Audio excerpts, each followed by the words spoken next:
இப்போ நமக்கு இருக்கிற கேள்வி ஒண்ணே ஒண்ணுதான்.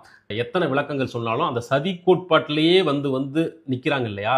ஓகே, இதெல்லாம் சதி நடந்துருச்சு அப்படின்னே வச்சுக்குவோம். இப்ப திமுக தரப்பிலிருந்து வரிசையா பிரஸ் மீட் குடுத்துட்டு இருக்காங்க. செந்தில் பாலாஜி பிரஸ் மீட் குடுத்திருக்கிறாரு. கரூர்ல. அந்த பிரஸ் மீட்ல தெளிவா அவர் மீது வைக்கப்படுற எல்லா குற்றச்சாட்டுகளுக்கும் அவர் விளக்கம் சொல்லியிருக்கிறார்.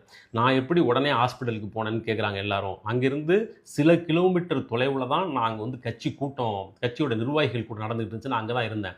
சம்பவம் கேள்விப்பட்டு உடனடியா வந்துட்டேன். அப்புறம் கேள்விப்பட்டு உடனே வராம நான் டிக்கெட் போட்டு சென்னை போயிறவா? அப்படின்னு செந்தில் பாலாஜி கேட்கிறாரு. அதேபோல தமிழக அரசு ஐஏஎஸ், ஐபிஎஸ் அதிகாரிகள் கொண்டு ஒரு டீம் வச்சு விளக்கத்த சொல்லிட்டாங்க. ஸோ திமுகன்ற கட்சி பொறுப்பா ஒரு விளக்கம் சொல்லிடுச்சு. தமிழ்நாடு அரசு ஒரு விளக்கம் சொல்லிடுச்சு.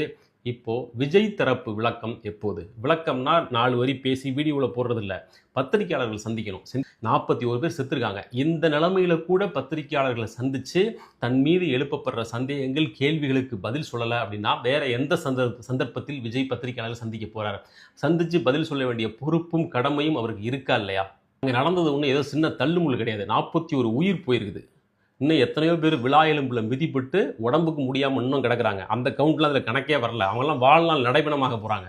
இந்த சந்தர்ப்பத்தில் கூட சந்திக்க முடியல அப்படின்னா வேற என்னதான் பண்ண போறாரு அவர்? பனையூர் பங்களாவில் படுத்துக்குவாரு. தனி விமானத்தில் கிளம்பி ஏதாவது ஒரு ஊருக்கு போவார். அங்கே சொகுசா ஒரு பஸ் இருக்கும்.